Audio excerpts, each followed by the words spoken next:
If it looks too good to be true, chances are it probably is. Ladies and gentlemen, this morning I welcome Acting Corporal Ann Bacquain of the Cybercrime Unit at the TTPS to talk a little bit about romance scams, spotting and preventing them. Good morning to you, Good Corporal. morning. How are you doing this morning? All is well, after God. So we have a situation that keeps unfolding over and over. Of course, I mean, everybody using social media these days, and we see different scams popping up. Sometimes they end up in your text messages, sometimes in your WhatsApp, sometimes all over the place. Yes. First of all, help me to understand where we are at from the cybercrime unit perspective in terms of people who report being victims of these scams. Well, the reports are very limited. The reason being, there is a shame factor with it where, probably the age, the age of the person and they being a victim, when it comes out in the public, they may be ridiculed. So there are limited reports, but we still have reports that come in where these things happen. And what are some of the common things that we see happening?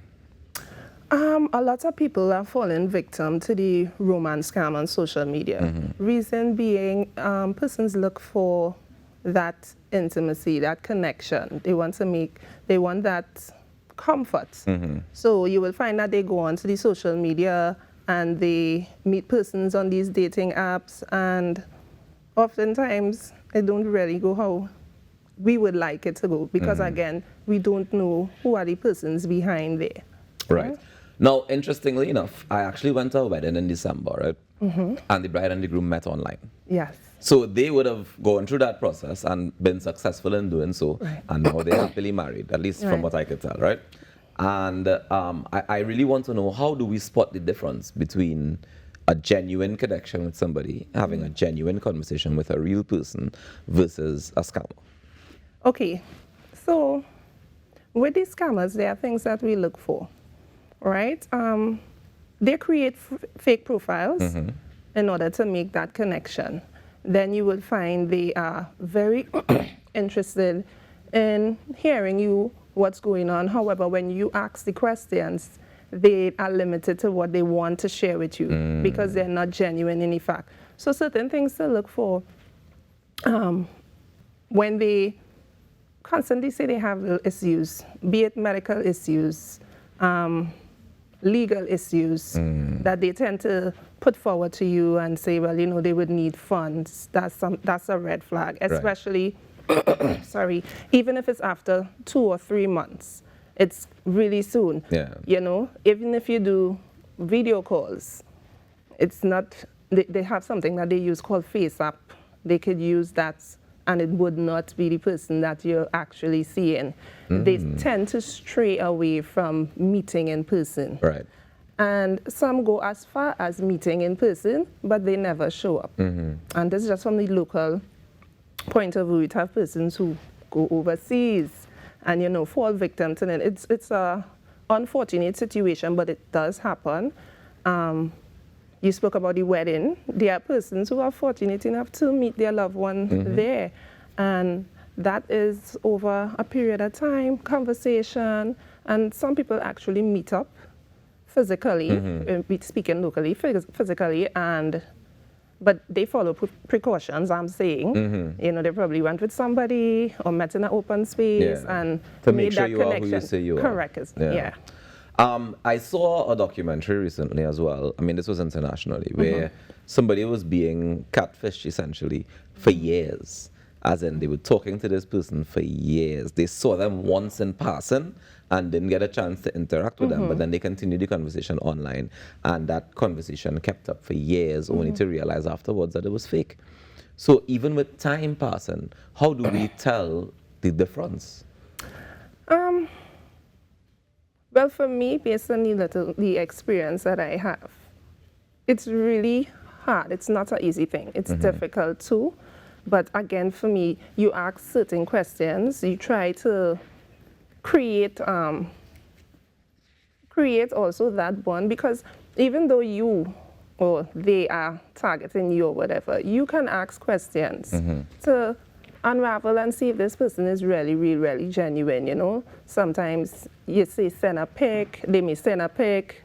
Okay, send a pic with you holding the phone just to see if that pic is going to come with them holding the phone. Right. But things are so difficult right now because of this AI, the artificial intelligence. So, long time you may say, seeing is believing. Seeing is very hard to believe now because these things are so real. Yeah. And then you'll have to look, if you're not aware of these things, you would not know what to look for. So again, the TTPS, we go out there, we campaign, we lecture, and try to educate persons on what to look for, how to deal with these things if they are incurred.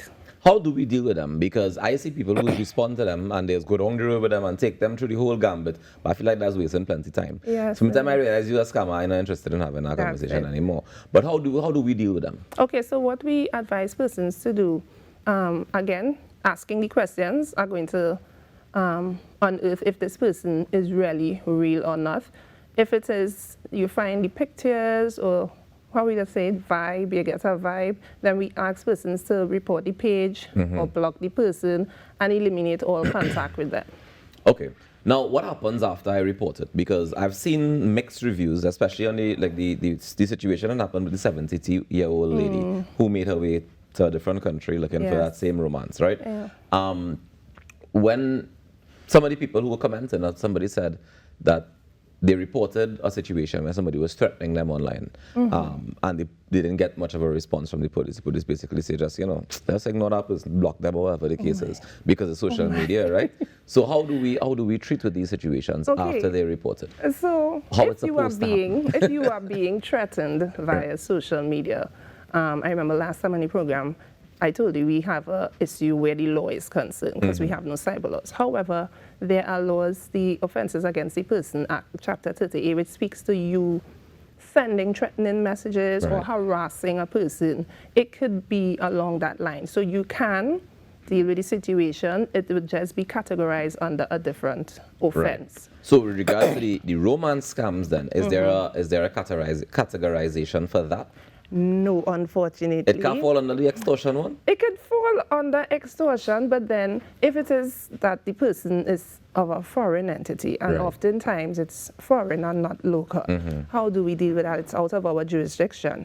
But we can make probably that connection to see how it can be rectified, if so to be. Has there been any situations like that so far? Not to my knowing, no. So the situation, for example, with the lady who left Trinidad to go to a different country, I think she went to Brazil to try and meet. Yes, she reached as far as Brazil. Her young prince. From Dubai. Yes. Unfortunately. In that situation, would there be any repercussions or any charges to be sought after with regards to finding the person? Investigations can go on, but I can't speak on it as to what the outcome would be or can be, because when we incur certain issues down here that is out of our jurisdiction, we use something called the MLAT, which is the Mutual Legal Assistance Treaty, and we go through the AG office for that. But it's often used for a criminal offense. Right? And at this point in time, well, in relation to that situation, there's no criminal element to say we could use that aspect to continue our investigation where that is concerned. It's so interesting how that works, because yes, I understand that there's no criminal involved, but there's a victim involved. So it's like, how do we get some sort of, I don't want to say justice, but retribution maybe? Well, retribution, you see, what we can do, or we continue to do, is try to educate persons. At the end of the day, we get that information out there, we tell them what to look for, what not to do, and we still see persons still going and doing these things. I mean, it's a personal choice, yes, but we are doing what we could do on our end in telling them, listen, this is what you look for, do not do this.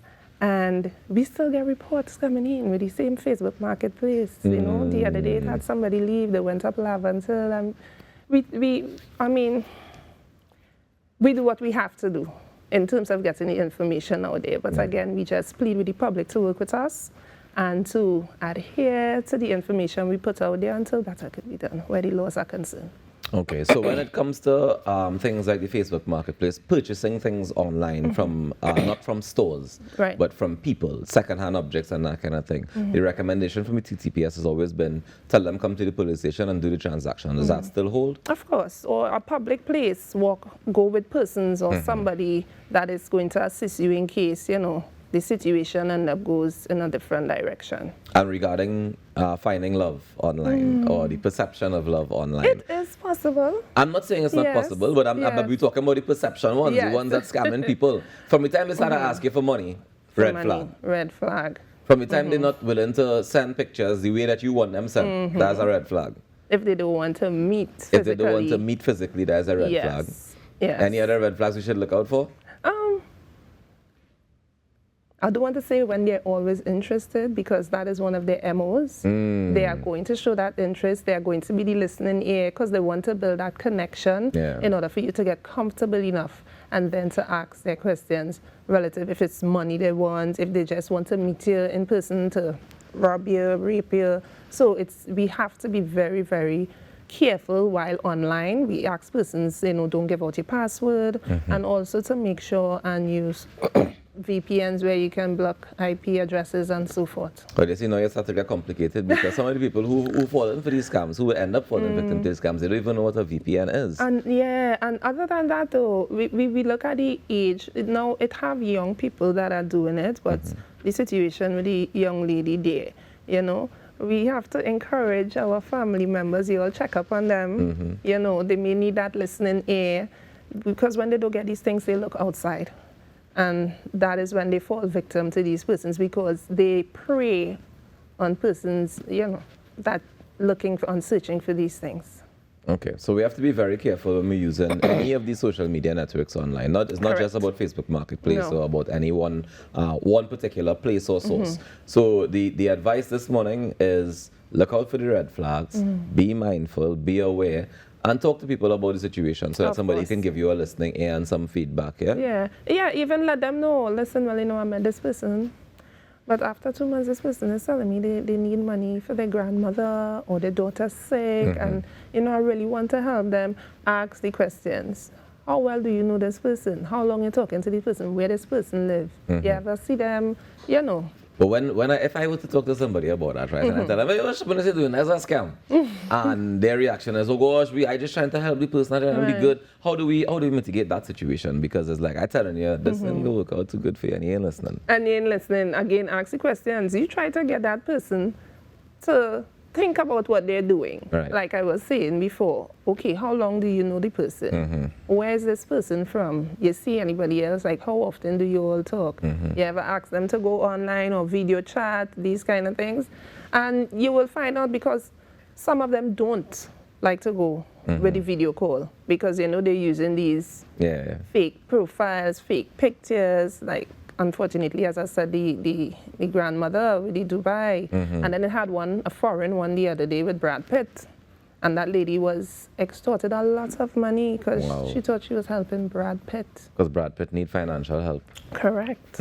Lord put her hand. Corporal, thank you so much for joining us this morning and for giving us these tips, and hopefully it helps somebody to not fall victim to any sort of cybercrime. Thank you very much, Acting Corporal Leslie Ann Bacquain of the Cybercrime Unit at the TTPS. We'll take a quick break and come back with more on the Now Morning Show. Stay tuned.